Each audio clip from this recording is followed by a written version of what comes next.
नमस्कार, स्वागत है आपका खास कार्यक्रम देश देशांतर में। मैं हूं आरफा खानम शेरवानी। गृह मंत्री राजनाथ सिंह अमरनाथ यात्रा की शुरुआत से पहले जम्मू कश्मीर में सुरक्षा स्थिति का जायजा लेंगे। उनकी मुलाकात वहां पर मुख्यमंत्री महबूबा मुफ्ती से होगी और साथ ही वो एक उच्च स्तरीय बैठक में हिस्सा भी लेंगे जिसमें आला पुलिस अधिकारी और सेना के अफसर भी मौजूद होंगे। हाल ही में जम्मू कश्मीर में आतंकवाद की घटनाएं बढ़ी हैं और उग्रवाद ने भी अपने पैर पसारे हैं। अन्य घटनाओं के अलावा हाल ही में पुलवामा जिले में आतंकवादी हमला भी हुआ। कितना महत्वपूर्ण है गृहमंत्री का ये दौरा और क्या किया जा सकता है बढ़ते रेडिकलिज्म को काबू में करने के लिए? दो खासकर बड़े मुद्दे यहाँ सामने आ रहे हैं जम्मू कश्मीर के लिए, बढ़ता रेडिकलिज्म और दूसरे सुरक्षा के साथ साथ जो वहाँ मानवाधिकार के मुद्दे हैं जम्मू कश्मीर की आबादी के लिए, वो भी बेहद महत्वपूर्ण है। मेरे साथ कई मेहमान मौजूद हैं इस पर चर्चा के लिए। जयदेव रेनड्डी जी हैं जो कि फॉर्मर रॉ एडिशनल सेक्रेटरी हैं कैबिनेट सेक्रेटरीट। दूसरे खास मेहमान नज़ीर अहमद लावे हैं, मेंबर ऑफ पार्लियामेंट हैं राज्यसभा से PDP पार्टी के। और इसके अलावा मेरे साथ MM अंसारी जी हैं जो कि फॉर्मर सेंट्रल इंफॉर्मेशन कमिश्नर रहने के साथ साथ जम्मू कश्मीर पर केंद्र के सलाहकार वार्ताकार भी रहे हैं। उर्मिलेश हैं वरिष्ठ पत्रकार मेरे साथ स्टूडियो में, और साथ ही फ़ोन लाइन पर शुजात बुखारी भी मौजूद होंगे, सीनियर एडिटर हैं राइजिंग कश्मीर अखबार के। सभी मेहमानों का बहुत बहुत स्वागत है। सबसे पहले जयदेव जी, मैं आपके साथ शुरुआत करना चाहती हूँ कि फ़िलहाल जिस तरह के हालात नज़र आ रहे हैं जम्मू कश्मीर में, गृह मंत्री भी वहाँ जा रहे हैं, गए हैं और वो हालात का जायज़ा वहाँ पर लेंगे। ये बात सही है कि अमरनाथ यात्रा से पहले वो इसका जायज़ा लेना चाहते हैं, लेकिन हालात तो कई महीने से या कहा जाए पिछले करीब 2-3 साल से काफ़ी ख़राब नज़र आ रहे हैं। क्या आपको लगता है कि इस पर फ़िलहाल एक अलर्ट हमें मिल रहा है कम से कम? जी, अलर्ट तो ज़रूर है, पर दो ट्रेंड्स भी नज़र आ रहे हैं। एक कि जो टेररिस्ट एक्शंस जो हो रहे हैं वो आजकल बाहर से आ रहे हैं, यानी कि टेररिस्ट बॉर्डर क्रॉस करके फिर अपने अटैक्स कर रहे हैं। और जहाँ तक JNK स्टेट के अंदर जो है, वहाँ पे जो आपने सही फरमाया, रेडिकलिज्म वो आ रही है स्टूडेंट्स में, ख़ास तौर पे यूथ में। और उसके अलग अलग कारण हैं, पर ये डिसकंटेंट जो है ये बढ़ रही है और इसको टैकल करने के लिए बहुत सारे स्टेप्स की ज़रूरत है, सिर्फ सिक्योरिटी के नहीं। पर इसके बीच में जो आईसिस जो कोशिश कर रही है अंदर, मतलब भारत के अंदर मैं कहूँगा घुसने के लिए, वो भी एक फैक्टर है।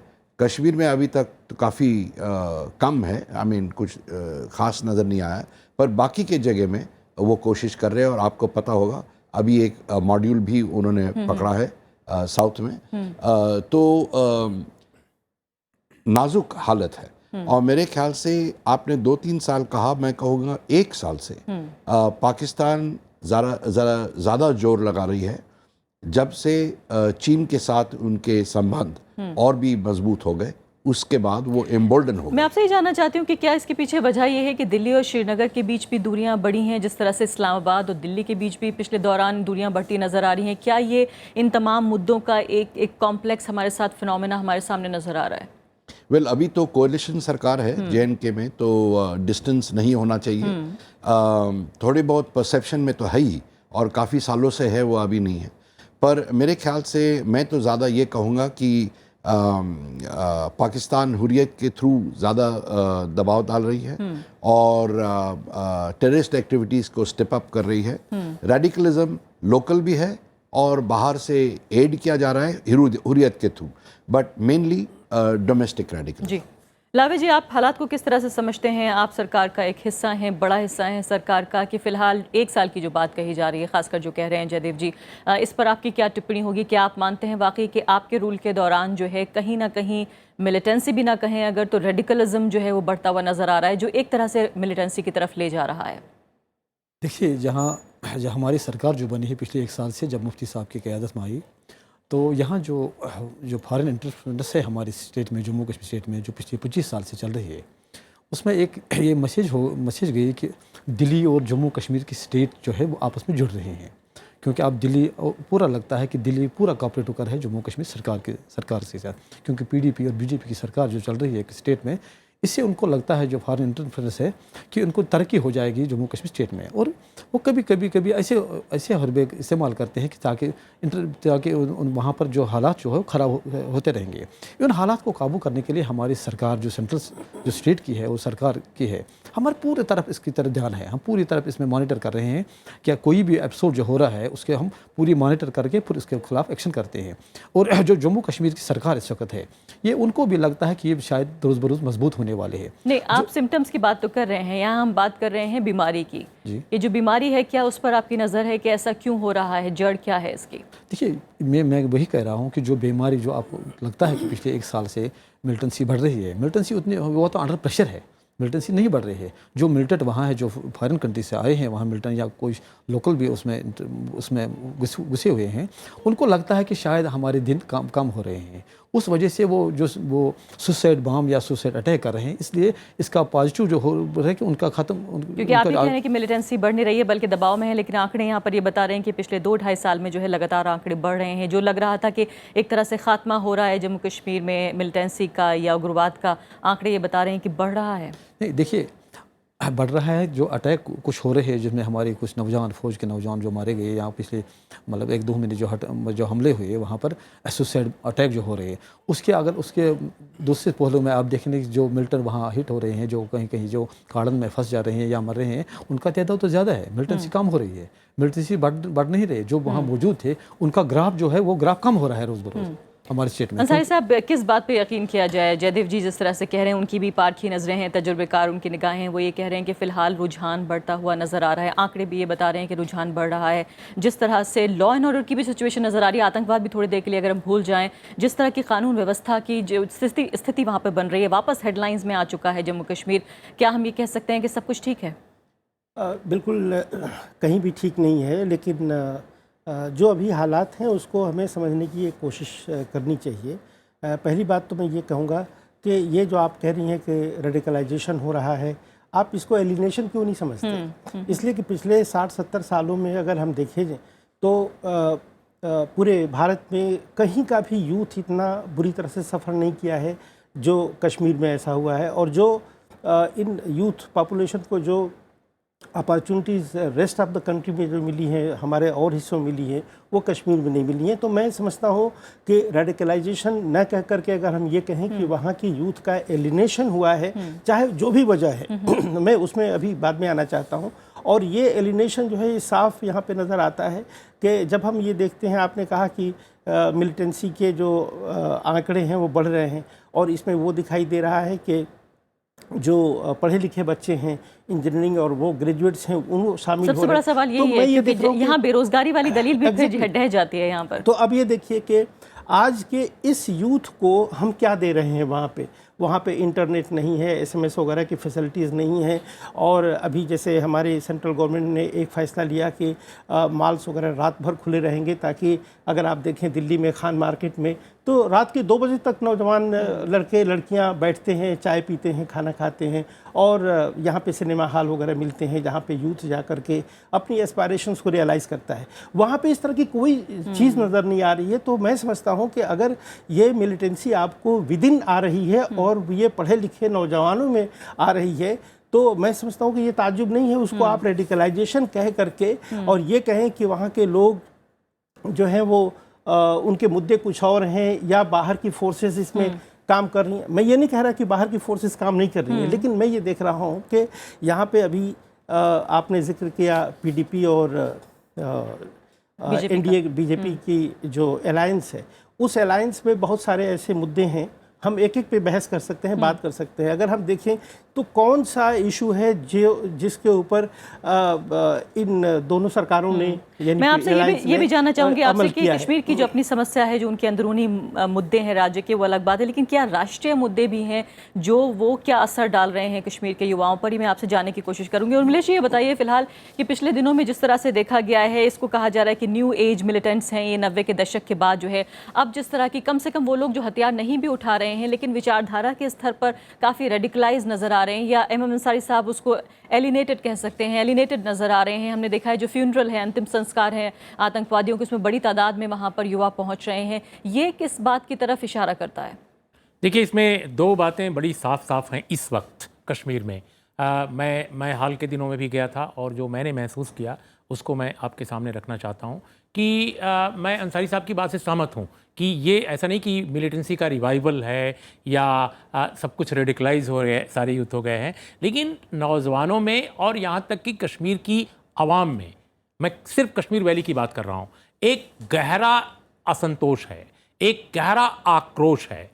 और जाहिर है इस जन असंतोष और इस आक्रोश को जो आतंकी ताकतें हैं, जो बाहर की भी हैं और अंदर की भी हैं, वो जो बिल्कुल बाहर हो गई थी, अलग थलग पड़ गई थी जनता से, वो फिर से कोशिश करेंगी कि कैसे इस जन असंतोष को भुनाया जाए। भारत के अनेक हिस्सों में जन असंतोष है, लेकिन वहाँ आतंकवाद नहीं है। लेकिन हमें ये नहीं भूलना चाहिए कि कश्मीर एक ऐसा सूबा है जहाँ इतने लंबे समय तक मिलिटेंसी रही है, जिसको वाजपेयी सरकार और मनमोहन सिंह की सरकार के दौरान बहुत मैं ये तो नहीं कहूँगा कि बहुत खूबसूरती के साथ, लेकिन काफ़ी हद तक कोशिश की गई कि उसको डिप्लोमेटिक और डोमेस्टिक दोनों फ्रंट पर लड़ा जाए और उसको बेहतर ढंग से उसका खात्मा किया जाए, अच्छे ढंग से उसका खात्मा किया जाए, जिसमें खून खराबा भी ज़्यादा ना हो और बेहतर स्थितियां आए। तो मैं ये मानता हूं कि वाजपेयी सरकार और मनमोहन सिंह की सरकार ने जो कुछ किया और राज्य की सरकारों ने भी जो कुछ किया, उसकी वजह से जम्मू कश्मीर में, खासकर कश्मीर वैली में काफ़ी हद तक सामान्य स्थिति लौट आई थी। इतनी नॉर्मल सी थी कि लोग लोलाब वैली से लेकर और त्रेगाम तक घूमते थे और कुछ भी फील नहीं होता था। मैं स्वयं एक बार रात को 10 बजे त्रेगाम से निकला था और मैं आराम से श्रीनगर पहुंच गया, बहुत लेट नाइट। लेकिन आज स्थितियां वाकई खराब हो रही हैं। तो इसके पीछे वजह क्या है? मुझे लगता है कि इसमें 2-3 वजह हैं। पहली बात कि जो आपको याद होगा, मनमोहन सिंह की सरकार के समय कई वर्किंग ग्रुप बनाए गए थे। वर्किंग ग्रुप इसलिए बनाए गए थे कि ये देखा जाए, क्योंकि उस समय भी वाजपेयी सरकार ने बहुत सारी पहल ली थी, जिसका फॉलोअप वाजपेयी सरकार, मनमोहन सिंह सरकार ने किया। वो सारे फॉलोअप अब बंद हो गए हैं। ऐसा लगता है कि वाजपेयी की कश्मीर नीति और मनमोहन सिंह की कश्मीर नीति से मौजूदा निजाम की कश्मीर नीति बिल्कुल अलग है। और ये सिर्फ सेंटर के स्तर पर नहीं है। मुफ्ती मोहम्मद साहब की जो सरकार आई, उस वक्त से मैं देख रहा हूं कि जब मुफ्ती साहब जीवित थे और जब महबूबा जी बनी है मुख्यमंत्री, हीलिंग टच पॉलिसी, जो एक मुफ्ती साहब का बहुत ही पॉपुलर जुमला हुआ था कश्मीर वैली में, वो बिल्कुल गायब है, सिरे से गायब है। तो हीलिंग टच के बजाय आप लोगों को खीस पैदा कर रहे हैं, लोगों को चिढ़ा रहे हैं, लोगों को अनावश्यक टकराव के लिए आमंत्रित कर रहे हैं। जैसे एनआईटी का पूरा एपिसोड जिस तरह से टैकल किया गया, वो भयानक था। उसकी कोई जरूरत नहीं थी इस तरह से हाइप की। और बिल्कुल एक सेकंड में मैं कंक्लूड कर रहा हूं। और मुझे आरफा एक बात और लगती है, जो एक नया ट्रेंड है बहुत खतरनाक, कि पहले कश्मीर को लेकर सरकारें काम करती थीं तो देश की जो शेष आबादी है, देश का जो शेष हिस्सा है, वहां उसके खिलाफ कोई पॉलिटिकल मोबिलाइजेशन नहीं होता था। अभी हालत यह है कि कश्मीर वैली में किसी पॉलिटिकल प्रिजनर को अगर सरकार अपने स्ट्रेटजिस्ट के सोच विचार के बाद रिलीज भी करती है, तो देश के दूसरे हिस्सों में, कश्मीर से बाहर, यहां तक कि नेशनल मीडिया में भी इस तरह की हाइप होती है जैसे मानो कश्मीर पर बादल टूट पड़ेंगे, कश्मीर बर्बाद हो जाएगा। और इस तरह देश को कश्मीर के खिलाफ खड़ा कर दिया जाता है, जिसमें मीडिया का भी रोल है। और मैं समझता हूं कि ये बहुत खराब स्थिति है इसमें सबसे सरकार के लिए भी और राजनेताओं के लिए। इसमें सबसे खास बात यह है कि इतिहास को बिना समझे हुए सिर्फ आज के परिप्रेक्ष्य में जो है कश्मीर को देखना, ये भी शायद खतरनाक हो सकता है, जिसमें मीडिया कवरेज का आप जिक्र करें। लेकिन पिछले 2 साल में खासकर एनडीए सरकार की, मोदी सरकार की क्या कश्मीर नीति आपको नजर आई है?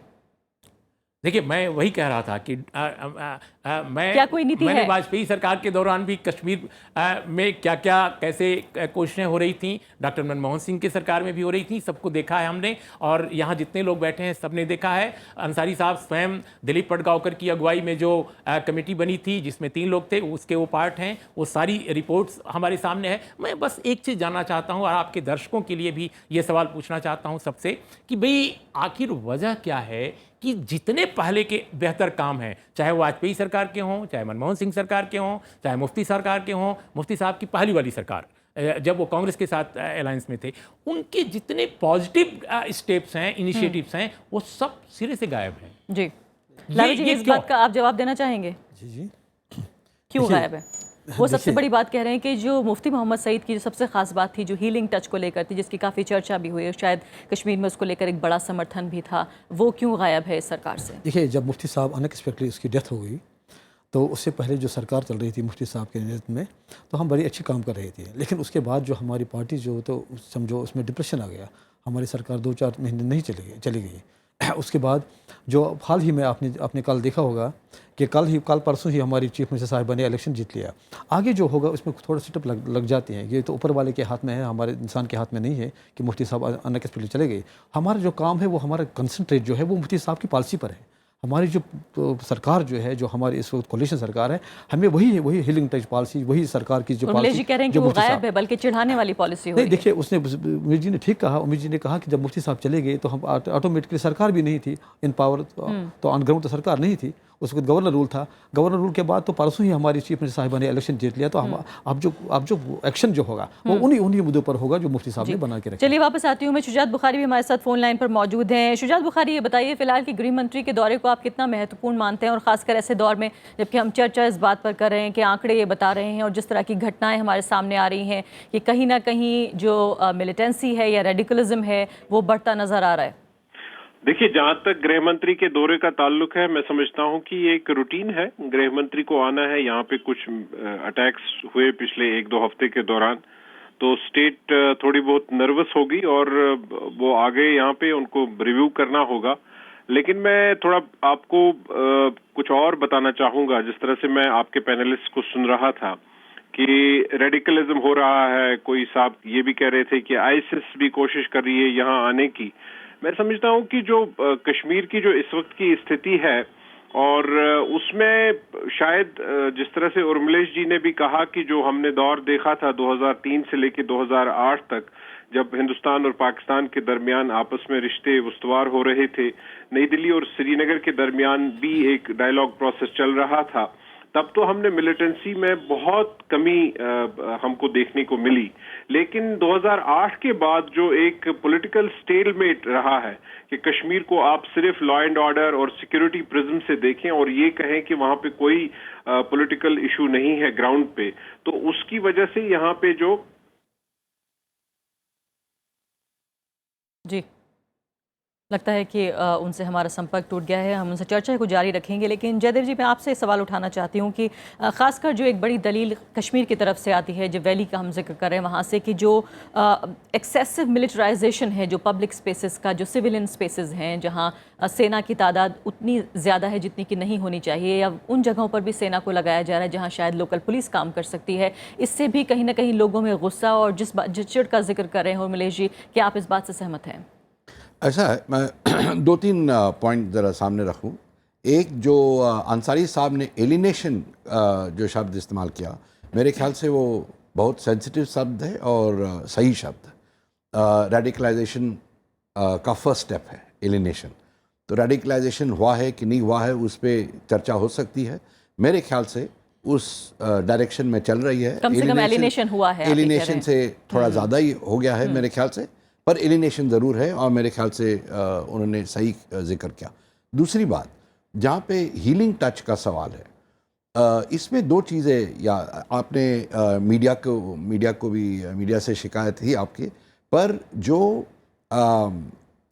रिटेंशन लेवल्स है, मेमोरी लेवल्स जो है लोगों का, वो कम होती जा रही है और लोग शॉर्ट में खबर सुनना चाहते हैं, बुलेट पॉइंट्स।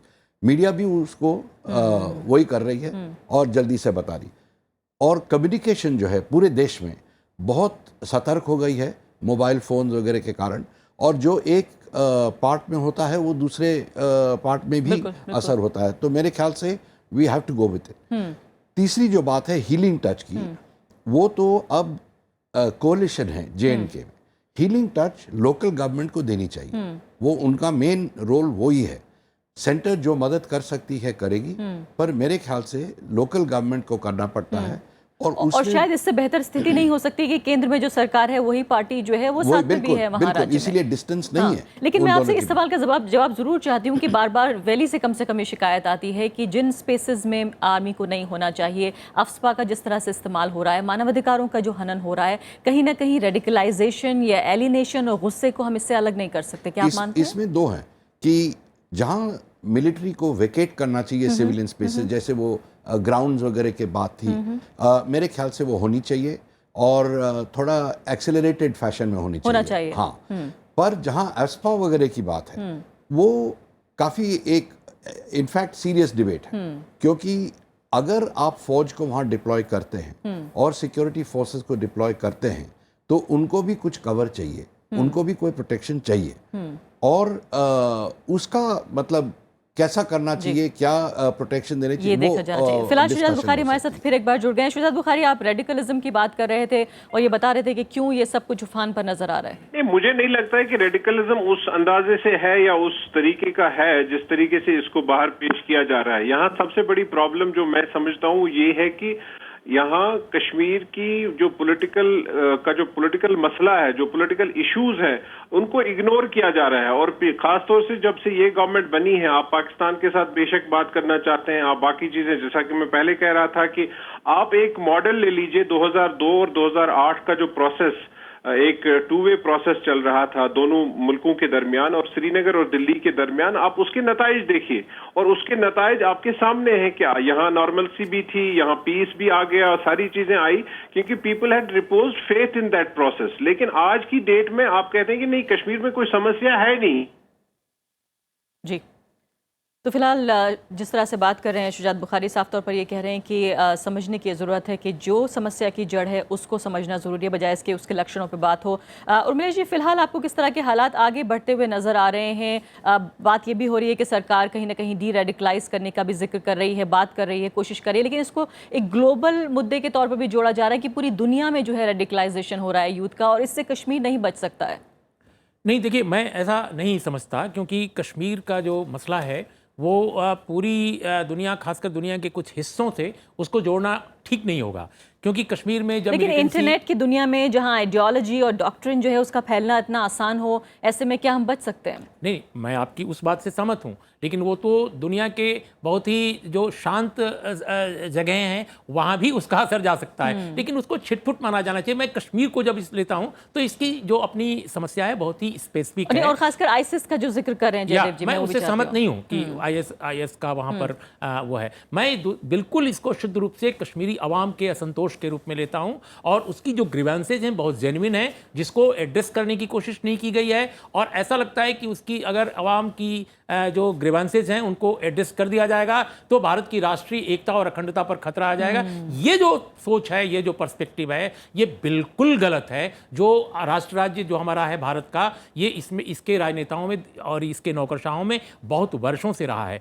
मैं बहुत खुश था उस दौर में जब देखता था कि स्वयं अटल बिहारी वाजपेयी, जो स्वयं एक कंजर्वेटिव या दक्षिणपंथी पार्टी के नेता कहे जाते थे, लेकिन उन्होंने अपने शासन के दौरान उससे ट्रांसेंड किया, उससे उसको लांघा, उस दायरे को, और बहुत खूबसूरती से उन्होंने पाकिस्तान के साथ या कश्मीरी जो अलगाववादी तत्व हैं उनके साथ बातचीत का रास्ता शुरू किया। और उसके जरिए जब कई बार लोग कहते हैं अरे आप इन नेताओं से क्या बात करते हैं, इनके पास कुछ भी नहीं है, इनके पास मैसेज नहीं है, लेकिन मैं बार बार कहता हूं कि आप नेताओं से बात करते हैं तो आवाम में मैसेज जाता है। और वो जो चीज छुटी है, आप इफ्तार खाओगे तो हम आपसे बातचीत बंद कर देंगे, आप उनके साथ बैठोगे हम ये नहीं करेंगे, ये क्या है?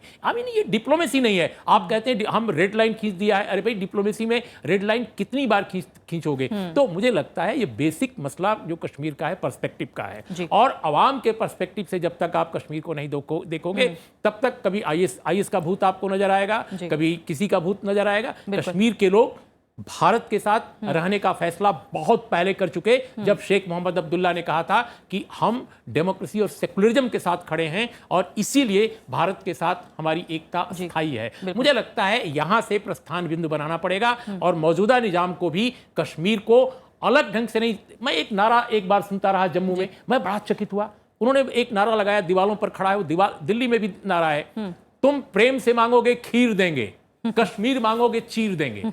अरे भाई, ये कश्मीर कौन तुमसे मांग रहा है?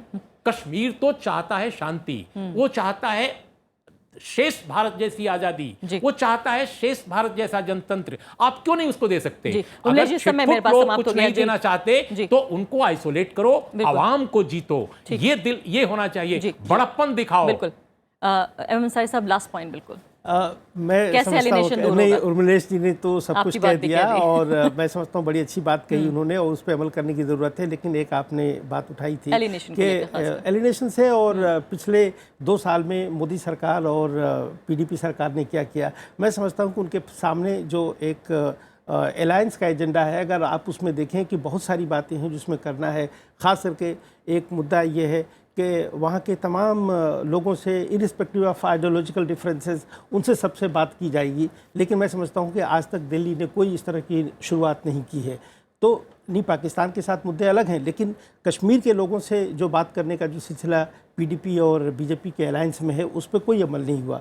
दूसरी बात ये कि वहाँ पे डेवलपमेंट के सहारे अगेन उस अलायंस पे एलओसी ट्रेड के बारे में बहुत कुछ कहा गया है, उसमें भी कोई डेवलपमेंट नहीं है। तो मैं समझता हूँ कि ये जो हीलिंग टच की जो बात है वो पहले से भी आ रही है, वो आज भी है और अगर इस पे कोई पहल किया जाए तो बहुत काफ़ी वहाँ पे हालात सुधर सकते हैं। एक बात और कहना चाहूँगा कि ये सही है कि हमारे होम मिनिस्टर साहब ने भी कई विजिट वहाँ पे की है, प्राइम मिनिस्टर साहब ने कहीं किया, लेकिन ये देखा गया कि वहाँ पे जब भी जाते हैं तो वो सिक्योरिटी एजेंसी से भी और आर्मी से ही इनकी मुलाकातें ज़्यादा होती हैं। वहाँ के कॉमन लोगों से कभी कोई इंटरेक्शन नहीं हुआ, आम लोगों से कभी नहीं मिले और मैं समझता हूँ कि ये एक बहुत बड़ी फेलिंग है। जबकि एजेंडे में कहा गया है कि उनसे भी बातचीत होगी ताकि उनके दुख दर्द को समझा जाएगा और जो सभी मेहमानों का बहुत बहुत शुक्रिया। समय वो मेरे किया पास समाप्त हो गया है, तो साफ तौर पर गृह मंत्री वहाँ पर मौजूद हैं और हालात का जायजा ज़रूर ले रहे हैं, लेकिन ऐसे में जायजा एक जो बड़ी तस्वीर है उसका भी लेना बहुत महत्वपूर्ण है कि आखिर पिछले कुछ दिनों में ऐसा क्या हुआ है कि फिर से घाटी में असंतोष जाग रहा है, जो कहीं ना कहीं पूरे देश के लिए एक फिक्र की वजह ज़रूर है। इसी के साथ अभी के लिए इतना ही। नमस्कार।